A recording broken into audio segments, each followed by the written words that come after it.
കഥ സഖി ഭാഗം 30. ശങ്കുലിയുടെയും ദേവി നാമകീർത്തനത്തിൻ്റെയും അകമ്പടിയോടെയായിരുന്നു പിന്നീടങ്ങോട്ടുള്ള മംഗലത്ത് തറവാട്ടിലെ ഓരോ പ്രഭാതവും. പുലർച്ചെ എഴുന്നേറ്റ് കുളി കഴിഞ്ഞെത്തുന്ന ഗായു മുടങ്ങാതെ ക്ഷേത്രത്തിലെ കൽവിളക്കിൽ തിരിതെളിയിക്കാൻ തുടങ്ങി. അന്നു മുതൽ മുടക്കമില്ലാതെ. ആരും പറയാതെ തൻ്റെ കർത്തവ്യം എന്ന പോലെ അവളത് ഏറ്റെടുത്തു.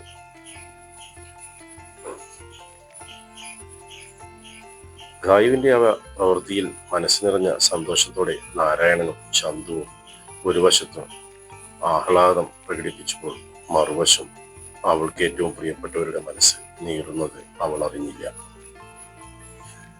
മുടങ്ങാതെ രണ്ടുനേരം ക്ഷേത്രത്തിൽ പോയി വരുന്ന ഗായു ദേവന്റെ കണ്ണിലെ നിത്യക്കാഴ്ചയായി മാറിയപ്പോൾ ഇനിയും തന്റെ ക്ഷമ പരീക്ഷിക്കാൻ അവനൊരുക്കമായില്ല. ഒടുവിൽ നന്ദനോട് പറഞ്ഞു തിരികെ പോകാൻ ഒരുക്കമായി അവൻ.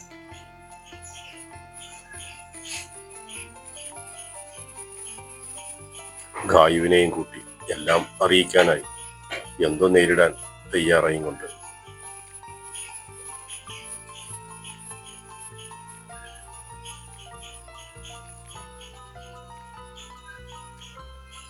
ഗായു അകത്തളത്തിലെ സോഫയിൽ ഉണ്ണിയുമത്ത് എന്തോ പറഞ്ഞ് ഇരിക്കുകയായിരുന്ന ഗായുവിനെ സ്റ്റെയറിന്റെ മുകളിലെ പടിയിൽ നിന്നുകൊണ്ട് ജോ വിളിച്ചു.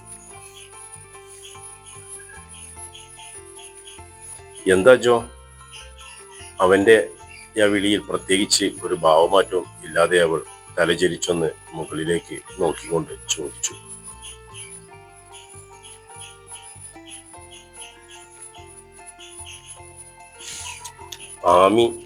ആമിയുടെ കാൾ ശോഭേച്ചിക്ക്. എന്താ ജോ? എന്താ ശോഭേച്ചിക്ക്?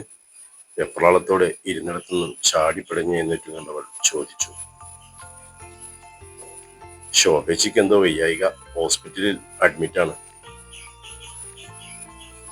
അവളുടെ മുഖത്തേക്ക് നോക്കുക പോലും ചെയ്യാതെ ധൃതിയിൽ പറഞ്ഞുകൊണ്ടവൻ തിരിഞ്ഞു മുറിയിലേക്ക് നടന്നു.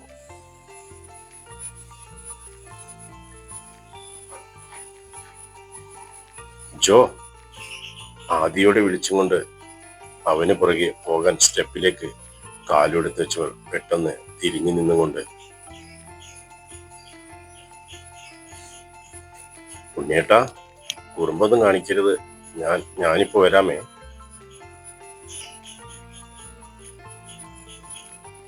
പറഞ്ഞുകൊണ്ടവൾ പടികൾ ചവിട്ടിക്കയറി മുകളിലേക്ക് ഓടി. അവളുടെ ആ പോക്ക് കണ്ട ഉണ്ണി ദേഷ്യത്തോടെ മുഖം വീർപ്പിച്ചുകൊണ്ട് അവിടെ നിന്ന് എഴുന്നേറ്റ് എന്തോ പിറുപിറുത്തും കൊണ്ട് ലക്ഷ്മിക്കരികിലേക്ക് പോയി.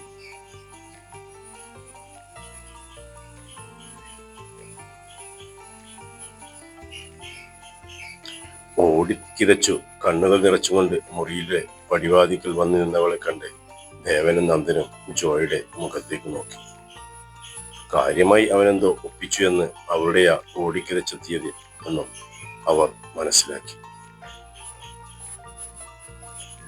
അല്പനിമിഷം മുന്നേ അവർക്കിടയിലെ സംസാര വിഷയം ഗായു ആയിരുന്നുകൊണ്ട് തന്നെ ഓടിപ്പിടഞ്ഞുള്ള അവളുടെ വരവ് കണ്ടപ്പോൾ തന്നെ അവർക്കിരുവർക്കും മനസ്സിലായി ആ വരവിന് പിന്നിൽ ജോ ആണെന്ന്.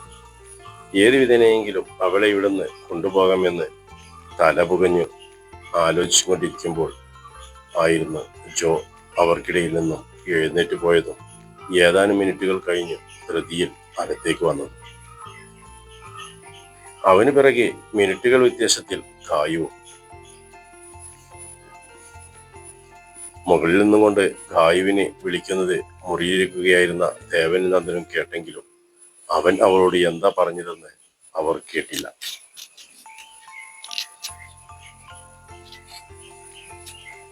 ജോയ്ക്കും ഗായുവിനും ഇടയിലെ സംഭാഷണം എന്തായിരുന്നു എന്ന് അവനോട് ചോദിക്കാൻ സമയം കിട്ടിയില്ല. അതിനു മുന്നേ ഗായു മുറിയിലേക്ക് എത്തി. എന്താ ദേവ ശോഭേച്ചിക്ക്? ജോ പറഞ്ഞു ഹോസ്പിറ്റലിൽ അഡ്മിറ്റ് ആണെന്ന്. എന്താ കാര്യം? ആമി അവൾ എന്താ പറഞ്ഞത്? അണച്ചുകൊണ്ട് അവൾ പരിഭ്രമത്തോടെ ദേവനരിയിലേക്ക് ചെന്ന് നിന്നുകൊണ്ട് ചോദിച്ചു. ഗായു അത് പെട്ടെന്ന് എന്താ പറയേണ്ടതെന്നറിയാതെ അവൻ അവളുടെ മുഖത്തേക്ക് തന്നെ ഉറ്റുനോക്കി നിന്നു. ടെൻഷൻ അടിപ്പിക്കാതെ എന്താ പറ്റിയെന്നൊന്ന് തെളിച്ചു പറയുന്നുണ്ടോ നീ? ഒന്നും മിണ്ടാതെ അവന്റെ മുഖത്തേക്ക് ഉറ്റുനോക്കിക്കൊണ്ട് നിൽക്കുന്നവനെ കണ്ട ഗായുവിന് സങ്കടവും ദേഷ്യവും ഒരുപോലെ വന്നു. അത് കണ്ട നന്ദൻ ഗായു കാണാതെ കണ്ണുകൾ കൊണ്ട് ജോയോട് എന്തോ ഒപ്പിച്ചത് എന്ന് ആംഗ്യത്തിൽ ചോദിച്ചു. ശോഭേച്ചിക്ക് സുഖമില്ല എന്നും ഹോസ്പിറ്റൽ അഡ്മിറ്റ് ആണെന്നും ഒരു കുഞ്ഞു കള്ളം പറഞ്ഞു. മെല്ലെ നന്ദനരികിലേക്ക് നീങ്ങുന്നുകൊണ്ടവൻ അവന് കേൾക്കാൻ പാകത്തിൽ പയ്യെ പറഞ്ഞു. ജോ. പയ്യെ അവന് കേൾക്കാൻ പാകത്തിൽ കടുപ്പിച്ചുള്ളൊരു വിളിയും നോട്ടവുമായിരുന്നു അന്നേരം നന്ദനിൽ നിന്നും പ്രതികരണമായി അവന് ലഭിച്ചത്.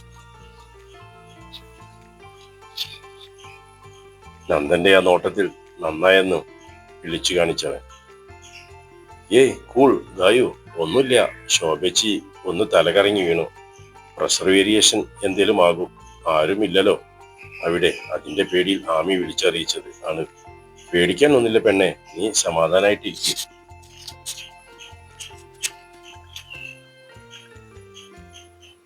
പെട്ടെന്ന് ഗായുവിൽ നിന്നും ശോഭേച്ചി ഹോസ്പിറ്റലിലാണെന്ന് കേട്ടതും നാവിൽ വന്ന ഒരു കള്ളം അവൻ അവളോട് പറഞ്ഞു. ഞാൻ ഒന്നുകൂടി ആമിയെ വിളിക്കട്ടെ, നീ പേടിക്കാതെ ഇരിക്കെ, നമ്മുടെ ശോഭേച്ചിക്ക് ഒന്നും സംഭവിച്ചിട്ടുണ്ടാകില്ല എന്റെ പെണ്ണെ. പറഞ്ഞുകൊണ്ടവൻ ഫോണുമായി മുറിക്ക് പുറത്തേക്ക് ഇറങ്ങി. പുറത്തേക്ക് ഇറങ്ങുമായി കണ്ണുകൊണ്ട് ജോയോട് വരാൻ ആംഗ്യം കാണിച്ചവൻ. ചെല്ല്, എന്താന്ന് വെച്ചാ കയ്യോടെ അവൻ്റെ നിന്ന് വാങ്ങിച്ചോ, കൂട്ടിന് എന്നെ വിളിക്കണ്ട. പയ്യെ ജോയ്ക്ക് കേൾക്കാൻ പാകത്തിൽ നന്ദൻ അത് പറഞ്ഞുകൊണ്ട് ഗായുവിനരികിലേക്ക് ചെന്നു. നന്ദ, കുഴപ്പമൊന്നുമില്ലല്ലോ നിക്ക്, കൈയും കാലും വിറക്കുന്നടാ. അന്നേരം അവൾ എന്തെന്നില്ലാത്ത പേടിയും പരിഭ്രമവും ഉടലെടുത്തതിന്റെ അതിന്റെ പ്രതിഫലം എന്നോണം അവളുടെ ശരീരം വിറകൊള്ളുന്നത് അവൻ അറിഞ്ഞു. എന്റെ ഗായു, ശോഭേച്ചിക്ക് ഒന്നും ഉണ്ടാവില്ല പെണ്ണെ, ചെറിയൊരു തലകറക്കം പോലെ എന്തേലും. ഒന്നും ഉണ്ടായിട്ടാകും, വെറുതെ നീ ഓരോന്ന് ചിന്തിച്ചു കൂട്ടണ്ട. ചിലപ്പോൾ അവൻ കേട്ടതിന്റെ കുഴപ്പം വല്ലതും ആകും പെണ്ണെ, നീ ഇങ്ങനെ ടെൻഷൻ അടിക്കാൻ മാത്രം ഒന്നും ഉണ്ടാവില്ല. അവളുടെ ആദ്യ പിടിച്ച നോട്ടവും സംസാരവും വെപ്രാളവും കണ്ട് അവളെ ആശ്വസിപ്പിച്ചുകൊണ്ട് നന്ദൻ പറഞ്ഞു. നിക്കെന്തോ പേടിയാവുന്ന നന്ദ, പേടിക്കാൻ എന്റെ പെണ്ണെ, ഒന്നും ഉണ്ടാവില്ലെന്നേ.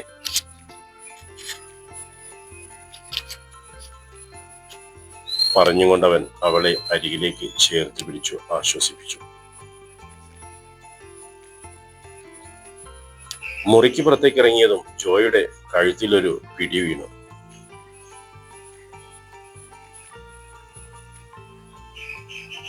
തുടരും കഥയുടെ അടുത്ത ഭാഗം.